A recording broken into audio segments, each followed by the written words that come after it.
kita coba.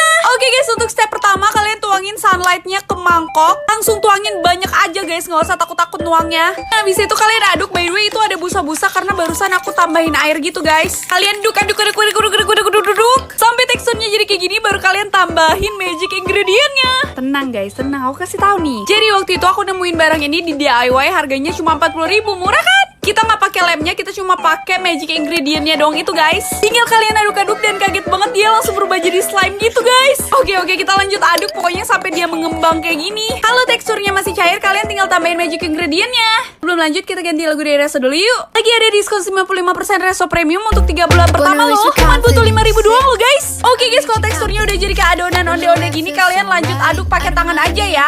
Biar nanti dia bisa lebih cepat jadi slime gitu. Aduh, kira-kira berhasil nggak ya? Semoga aja berhasil. Lanjut part 2.